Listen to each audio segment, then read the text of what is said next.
Assalamualaikum warahmatullahi wabarakatuh. Selamat pagi dan selamat siang untuk adik-adik mahasiswa. Untuk praktikum minggu ini, itu kita akan masuk di tema tentang pelayanan informasi obat. Jadi sebelum masuk ke praktikum PIO dan juga bagaimana cara penyampaian informasi obat, saya akan terlebih dahulu memberikan informasi atau memberikan materi tentang apa sih sebenarnya pelayanan informasi obat itu. Jadi pelayanan informasi obat itu merupakan kegiatan untuk menyediakan atau memberikan informasi terkait dengan obat atau bahkan rekomendasi yang independen, akurat, tidak bias, dan informasi terbaru tentunya yang dilakukan oleh seorang apoteker kepada dokter, apakah kepada apoteker sesama apoteker atau bisa kepada perawat atau bisa kepada profesi lain, termasuk di dalamnya adalah pasien di ruang lingkup rumah sakit. Tapi sebenarnya tidak hanya dalam rumah sakit, di komunitas pun seperti di apotek itu juga bisa dilakukan pelayanan informasi obat. Nah, pelayanan informasi obat ini dilakukan oleh seorang apoteker. Yang pertama adalah apoteker yang bisa melakukan PIO adalah yang memiliki kemampuan atau pengetahuan tentang obat yang baik. Kemudian tentu punya kompetensi serta sumber informasi yang tentunya valid, ya, serta mengetahui tentang penggunaan obat secara keseluruhan, serta punya basic tentang pengobatan. Basic yang dimaksud di sini adalah terkait dengan farmakologi, ya. Terkait farmakologi, farmakoterapi tentunya harus kuat. Kemudian tak lupa pula yang paling penting adalah kemampuan komunikasi yang baik. Jadi meskipun Anda memiliki kemampuan atau Anda punya pengetahuan yang cukup, tetapi Anda tidak bisa menyampaikannya dengan komunikasi yang baik, maka hal itu juga tidak akan bisa terrealisasikan. Kenapa? Karena informasi yang baik bisa diterima apabila terdapat komunikasi atau cara komunikasi yang baik pula kepada user atau lawan informasinya. Nah, tujuan dari PIO sebenarnya adalah untuk yang pertama, ya, untuk menunjang ketersediaan obat secara rasional, ya. Dalam hal ini tentu pasien tahu bahwa cara penggunaan obatnya itu benar dan baik. Dan juga tentu mereka juga paham bahwa bagaimana sih cara menggunakan obat yang tepat. Kemudian menyediakan dan memberikan informasi obat kepada pasien serta tenaga kesehatan lain, ya. Dan menyediakan informasi khususnya untuk KFT. KFT ini Komite Farmasi Terapi di rumah sakit, ya. Nah, manfaatnya yang pertama ada 4 manfaat yang secara promotif, preventif, dan kuratif serta rehabilitatif. Untuk yang di komunitas, ya, itu biasanya mereka mengacu pada dua hal. Yang pertama promotif, ya, serta preventif untuk yang di komunitas. Tapi kalau misalnya untuk di rumah sakit sendiri bisa meliputi 4 hal ini, yaitu promotif, preventif, kuratif, dan juga rehabilitatif. Nah, promotif di sini seperti kayak penyuluhan kepada masyarakat, ya, berupa informasi penting. Misal contohnya seperti kayak bagaimana sih COVID-19 itu, kemudian apa sih obat-obat yang bisa berinteraksi kalau misalnya seseorang menggunakan terapi COVID-19. Kemudian preventif itu seperti pencegahan, ya. Pencegahan di sini seperti misalnya bahaya rokok itu seperti apa. Lalu kuratif di sini berupa edukasi, ya. Edukasi terutama pada pasien-pasien rawat inap di rumah sakit. Kemudian rehabilitatif ini biasanya untuk orang-orang yang menjalani rehabilitasi tertentu atau penggunaan obat-obat tertentu, misal seperti kecanduan-kecanduan obat. Nah, sasaran dari informasi obat itu sendiri yang pertama tentu pasiennya, ya, pasien serta keluarganya atau bahkan masyarakat umum kalau misalnya Anda ada di komunitas. Kalau misalnya Anda di rumah sakit, ya bisa saja tenaga kesehatan, ya, dokter, apoteker, ya, perawat, atau misalnya pihak lain seperti pihak manajemen, ya, atau misalnya komite farmasi dan terapi di rumah sakit. Nah, ruang lingkupnya itu bisa berbasis pelayanan, ya, misalnya seperti menjawab pertanyaan ya, kalau misalnya ada sejawat tenaga kesehatan yang bertanya, itu bisa diberikan jawaban yang tentu pas ya, dan tentu harus sesuai dengan literatur. Kemudian bisa berupa buletin seperti leaflet dan sebagainya ya, brosur ya. Kemudian berdasarkan pendidikan, ini seperti dalam proses mengajar dan bimbingan ya, seperti yang Anda lakukan sekarang di praktikum ya. Kemudian membuat atau menyampaikan makalah ya. Lalu dalam basis penelitian itu seperti tentu penggunaan evaluasi penggunaan obat ya, atau bahkan untuk melihat penggunaan obat yang baru. Nah, persiapannya apa saja? Persiapan yang secara informal ya, tentu memberikan informasi mengenai penggunaan obat seperti farmasi klinis misalnya ya, di rumah sakit. Untuk yang formalnya sendiri ya, Anda harus menyediakan pustaka tentu, peralatan yang digunakan untuk melakukan PIO, terutama seperti kayak informed consent ya, informed consent, atau misalnya eh, apa seperti berita acara bahwa memang pasiennya setuju atau telah menerima pelayanan informasi obat dengan baik ya. Atau bahkan ruangan. Kalau di komunitas seperti di apotek itu biasanya kita punya ruangan khusus untuk memberikan pelayanan informasi obat kepada pasien. Utamanya kenapa dilakukan hal itu, untuk menghindari mungkin ya misalnya kebisingan di luar ruangan yang bisa berpengaruh pada tangkapan atau penyampaian informasi kepada pasien. Begitu juga dengan di rumah sakit. Di rumah sakit juga biasanya itu ada ruangan khusus PIO.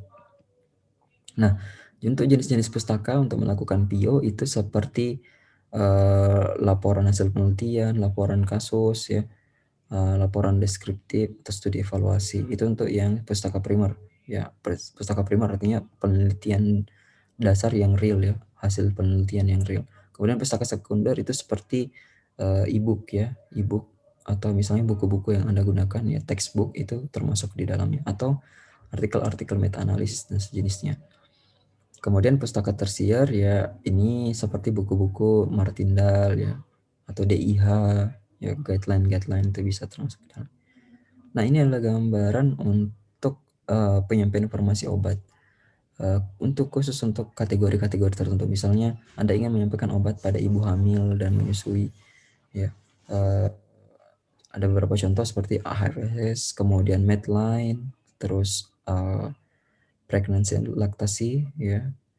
Kemudian untuk dosis Anda bisa menggunakan Martindale, AHFS, DIH juga mungkin, pediatric dose atau geriatric dose.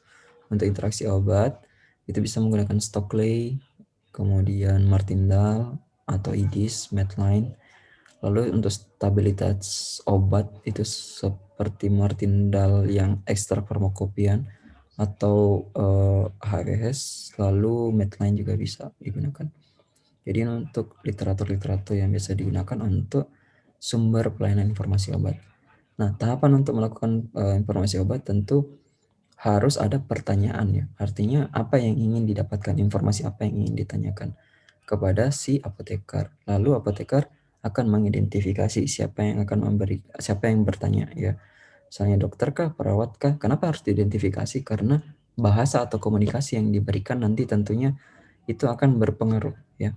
Misalnya tidak mungkin Anda menggunakan bahasa literatur kepada masyarakat awam ya, mereka tidak akan mengerti. Tapi kalau misalnya Anda menggunakan bahasa literatur pada dokter, perawat ya, pasti mereka akan langsung bisa menangkap ya. Kemudian mengidentifikasi pertanyaannya, apakah akan diterima atau dirujuk ke tempat lain. Misalnya kalau misalnya Anda tidak bisa menjawab ya, mungkin Anda bisa bertanya kepada teman sejawat yang mungkin punya elektabilitas yang lebih ya, atau bahkan mungkin menanyakan secara rinci tentang pertanyaannya kalau misalnya pertanyaannya masih ambigu. Misalnya bertanya tentang penggunaan obat A, tapi penggunaannya untuk apa? Misalnya apakah pasien geriatrika ataukah pasien pediatri atau ibu hamil ya, untuk kelas khusus. Lalu melihat untuk pertanyaannya dari literatur, kira-kira di mana sih literatur yang bisa didapat untuk menjawab pertanyaan ini. Kemudian bisa Anda melakukan critical appraisal ya terhadap literatur tersebut. Artinya menilai literatur itu apakah layak untuk diberikan sebagai jawaban kepada si penanya. Lalu memformulasi jawaban untuk pertanyaan itu baik secara verbal ataupun tulisan. Dalam hal ini kalau misalnya tulisan ya, kita bisa menyampaikan dalam bentuk SOP. Kalau di rumah sakit ya, kita bisa menuliskan SOP di dalam rekam medis, atau misalnya secara verbal ya kalau misalnya Anda ketemu langsung sama si penanya, misal pasien ataukah dokter ataupun perawat, tetapi tentu dengan bahasa yang berbeda untuk masyarakat umum, awam ya, ataukah dengan tenaga kesehatan.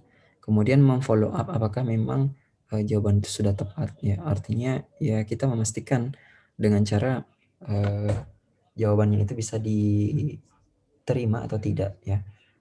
Atau bahkan mungkin Anda bisa memastikan, terutama kepada pasien ya, Anda bisa memastikan bahwa pasien paham tidak dengan informasi yang sudah Anda berikan, dan bisa melakukan dokumentasi. Nah, dokumentasi ini sebenarnya jarang dilakukan ya kalau untuk dokumentasi, terutama kalau misalnya Anda melakukan dokumentasi di rekam medik dengan menuliskan SOP, atau bahkan mungkin kalau misalnya Anda di komunitas ingin melakukan dokumentasi dengan penandatanganan inform consent terhadap pasien yang bertanya kepada Anda, itu juga bisa.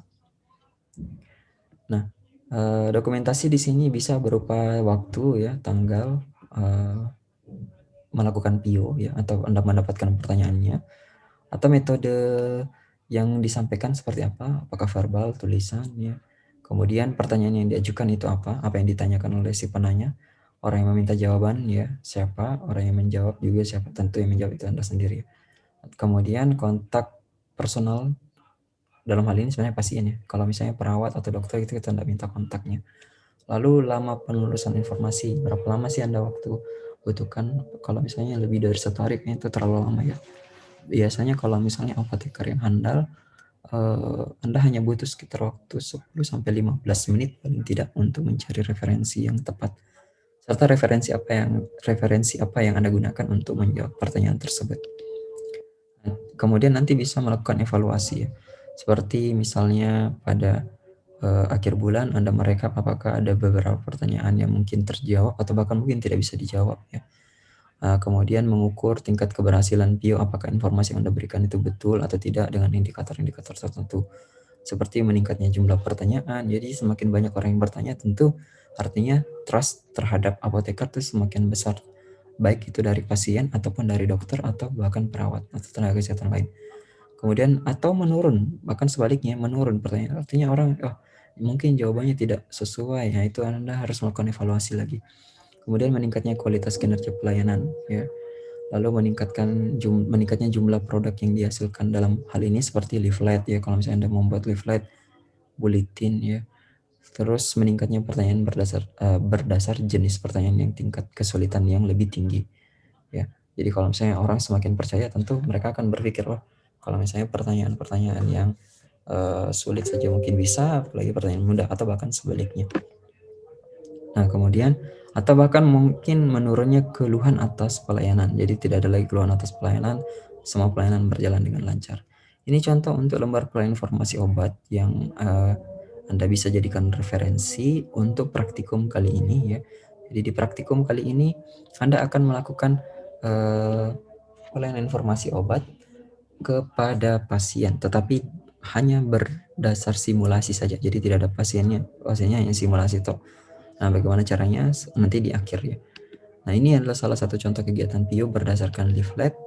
Ini contoh kegiatan PIO pada saat menjawab pertanyaan ya. Di sini Anda bisa lihat untuk pelayanan informasi obat. Ini untuk yang di rumah sakit. Nah, karena sekarang itu adalah praktikum ya, Anda hanya melakukan praktikum. Jadi Anda silahkan melakukan PIO ya. Jadi Anda sebagai apoteker ceritanya kepada seorang pasien, obat yang Anda lakukan PIO itu adalah antibiotik dan antidiabetik, karena obat yang kita pelajari pada praktikum Vartok 3 ini adalah antibiotik dan juga antidiabetik. Nah, sekarang Anda boleh memilih untuk antibiotiknya, boleh pilih satu jenis antibiotik, begitu juga dengan antidiabetiknya juga satu jenis kepada satu orang pasien. Anda silakan buat dalam video dengan durasi 2-3 menit ya, terkait dengan informasi-informasi apa saja yang bisa Anda sampaikan kepada pasien.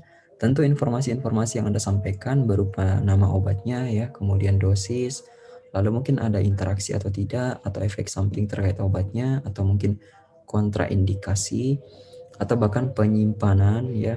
Lalu kalau misalnya dari segi efektivitas, apa sih yang harus diperhatikan kalau misalnya mau tahu efektivitas dari antibiotik atau antidiabetik itu kepada pasien. Nah, silakan Anda melakukan video ya, video pemberian informasi obat dengan style Anda masing-masing dengan durasi 2-3 menit yang nantinya video tersebut Anda kumpulkan di dalam link yang sudah disediakan di Kalam Umi. Jadi Anda akan melakukan PIO lewat video, dan pada praktikum minggu ini Anda juga akan melakukan setoran hafalan untuk jenis-jenis antibiotik dan juga jenis-jenis antidiabetik kepada asisten masing-masing kelompok ya. Asisten masing-masing kelompok untuk minggu ini ya.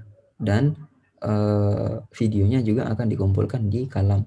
Batas pengumpulan video adalah 3 hari setelah praktikum ya. Jadi kalau misalnya Anda praktikum di hari Senin, berarti 3 hari setelahnya. Artinya batasnya kurang lebih di hari Kamis ya.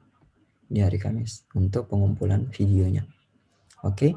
Mungkin ini contohnya ya. Ini juga contoh yang bisa Anda berikan di bio selain dari yang tadi ya. Jadi ini kayak kartu minum obat, apakah waktu penggunaan obatnya ya, berapa kali obatnya digunakan, apakah pagi, siang, sore, malam, atau setelah makan atau sebelum makan, atau mungkin alasannya ya. Jadi tidak hanya menyampaikan bahwa ini minumnya 2 kali 1, 3 kali 1, tapi ada alasannya kenapa harus diminumnya setelah makan atau sebelum makan ya. Jadi itu tadi untuk materi tentang pelayanan informasi obat, dan saya harapkan Anda bisa membuat atau bisa memberikan informasi obat yang baik mulai dari sekarang, karena hal ini tentu akan Anda lakukan seterusnya, bahkan sampai ke tingkat profesi. Nanti sampai ke tingkat profesi, kalau misalnya Anda mengambil profesi apoteker, tentu hal ini juga tetap akan Anda lakukan. Baik, sekian untuk materi hari ini. Sampai ketemu lagi dengan materi berikutnya minggu depan. Assalamualaikum warahmatullahi wabarakatuh.